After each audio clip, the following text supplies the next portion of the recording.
The crew worldwide, from Cali to Twitter, real hardcore fans, boxing ass niggas, consistency cops, police the views, we'll pull up receipts for any debate you choose. Shout outs to Clan Archie for the dope production.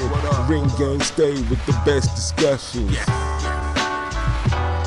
Ring gang radio.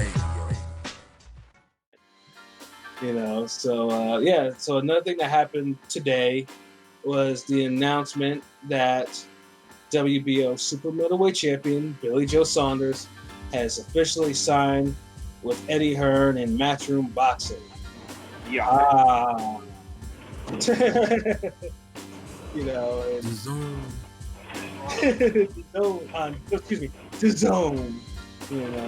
I got was up with that from that. Pretty much now Billy Joe Saunders, he signed with them. This is after years because Frank Warren and Frank Warren.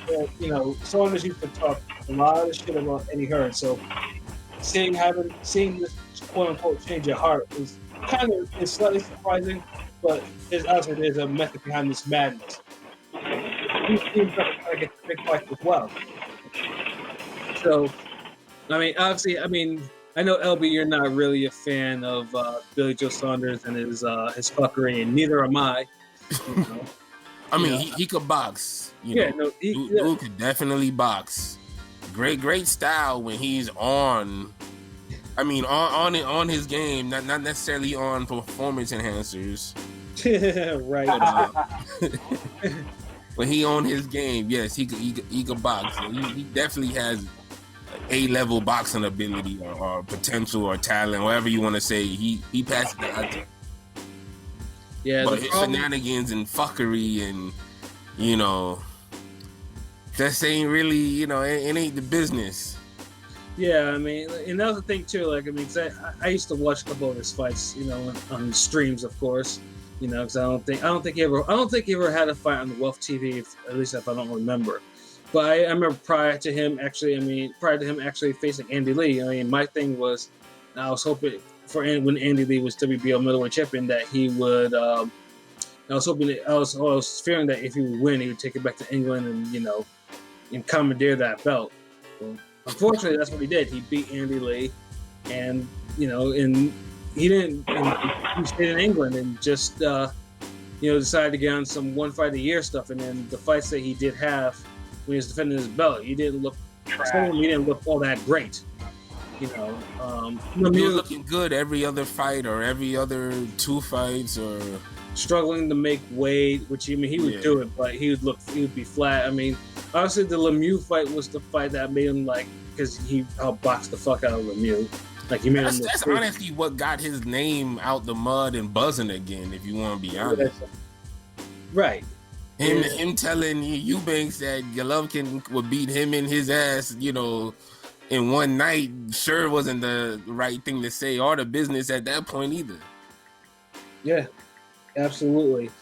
And then, he basically, this hype gets him to the point where, he gets to defend his title against Demetrius Andrade in a fight this is one of those rare, move the division forward a little bit, because it's like, hey, you have Andre who was looking for a big fight, a notable fight, and you have Saunders who needed I want to say probably a more credible name on his record that's in prime form. So the stars were aligned, and then all of a sudden, dude decided that nasal spray was the way he would would be the way for him to lose pounds.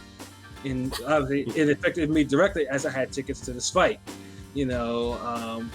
So Massachusetts Commission's like, nah, bruh. I don't care what they do in England, bruh. You pop dirty for nasal spray. That oxylofrene or whatever the fuck that is in there. So yeah, you're not gonna be fine. Ain't gonna be no title defense in October. So of course I had to watch Andre, win a strip belt. Against the next available contender, which he tried his hardest, but unfortunately he was not the way, ruining a fight. And then of course Saunders will go up to 168. Basically not defeating the champion, of course. And get himself another vacant belt. So it's just like, what are you doing now? It's just like, what's your plan? So now I think now he's starting to see clearly now, as in, yes, if I want Triple G, if I want Canelo, if I want somebody of notoriety at 160, I gotta sign with Eddie Hearn. So yeah, what do you guys think? His prospects. I mean, do you think he's gonna fuck up again? Do you think he's actually gonna land a big fight? No. Oh man. I'm just I was thinking when he signed, I'm like, watch him sign and he's still not fight these fights that we want to see. I don't even really care, because honestly I never really saw it in Billy Joe Saunders like that. I don't know. He just was, I don't know. I was never impressed. He had his moments, but sorry, just not. He to me is like a fucking, I always said he's like the middleweight Tomas Delorme. Like, he's all right. He's all right, but he's all right, but he's not real. Nah, he's easily a better boxer, better fighter, more accomplished than Delorme. But I get where you're coming from, because Saunders has so many, underachieving moments. Like, to me personally, like, I guess if you had to give him his due, you would just give him the Eubanks fight, the Andy Lee fight, and the Lemieux fight, and that's just 3 fights, and the rest is like hit or miss.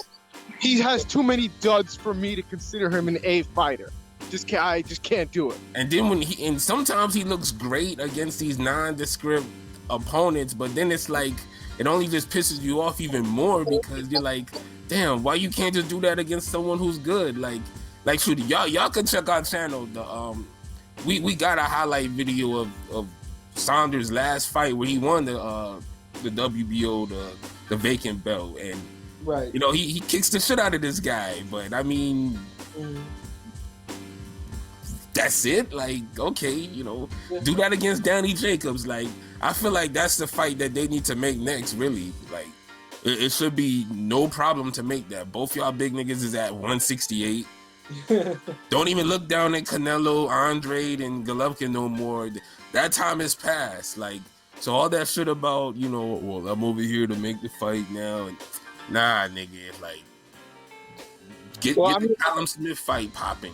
Get Jacobs popping. Like, you could do that.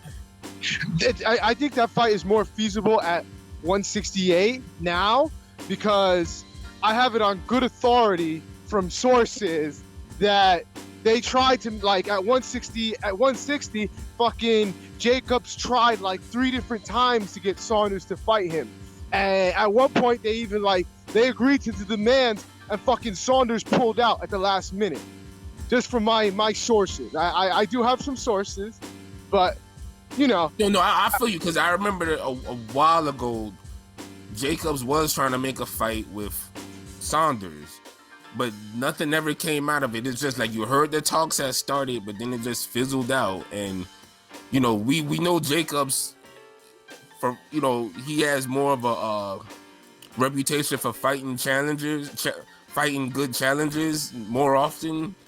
Mm-hmm. So I'm not really going to look at his side as why it didn't happen. Although I know he plays, he be funny money sometimes. Cause he was avoiding Golovkin for that, that title fight.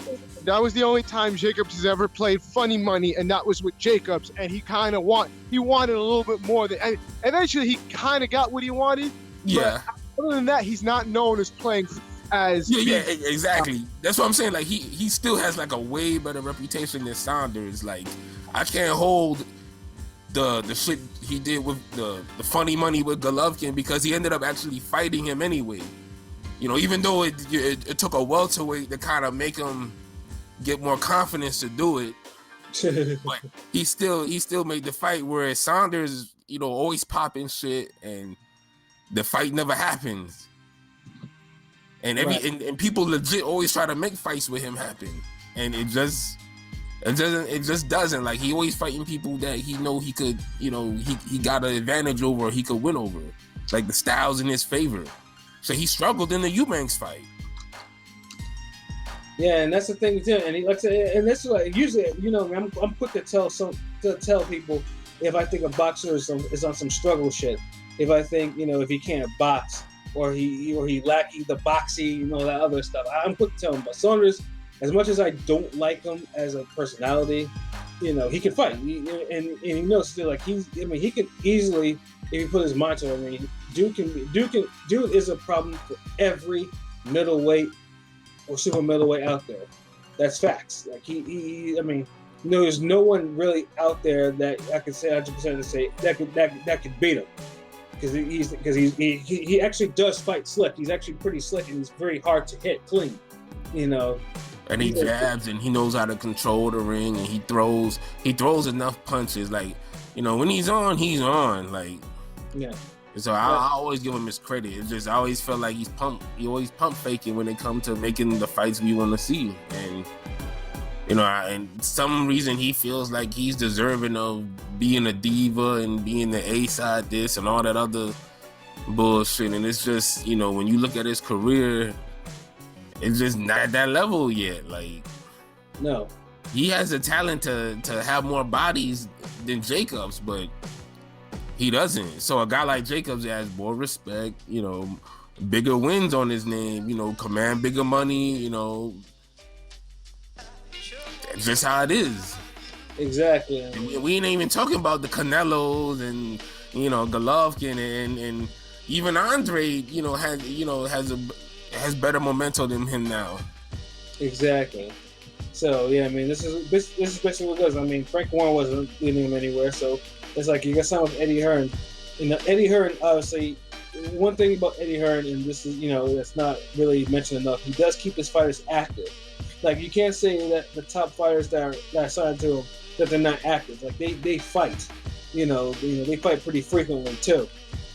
So it's gonna be interesting to see if maybe we can get like a 2 or 3 fights out of Billy Joe Saunders in a calendar year, or every like 3 months or so, give or take. So yeah, it's just like, hey, don't waste your opportunity. Like, we want to see you. Like, you don't need a soft touch. Like, if you want to make a fight with Callum Smith, make that fight. If you're gonna make a fight with Canelo, make that fight. If you're gonna try to finally make a fight with Andre, make that fight. Just do something. Instead of going around harassing homeless people or smoking crack or whatever the fuck you get in trouble for these days. Just do it. Just fight. Stop bullshitting. Like I said, it still amazes me. It's not amazing because he can box, but the man is still undefeated. So he still has a scalp that you can that will be good on someone's record. Someone can even take a 0. It will still mean a lot because he was a player in these divisions. So. Yeah, hopefully by, they said that, they're probably gonna announce his next opponent within a week or so of this announcement of him signing the Matchroom. So, guess we'll have to stay tuned about that. Oh man, but yeah, I think that is the end of our show tonight. P, do you have any final thoughts? Not really, man. Just fucking long live boxing, long live Ring Gang Radio. Let's just keep getting some good ass fights in. I'm excited for Kovalev Yard that's coming up right around the corner. I'm really pulling for Yard, and I really think that he can do it. So I'm telling people, don't sleep on him. Yeah, no, I'm definitely pulling for Yardy too, and we'll definitely talk more about detail about this fight too. And then just make sure you check out. I believe there's a video that Ring Gang TV put out that we actual on the build up between the Yardy and Kovalev. Y'all need to check that out. It's dope. If it's on YouTube or whatever, it's like, you need to check it out. We got skills, and we got skilled people doing these videos, man. LB, you have any final thoughts? Nah, just ringgangradio.com. Y'all check it out. Take over. Y'all hit up all the social media pages.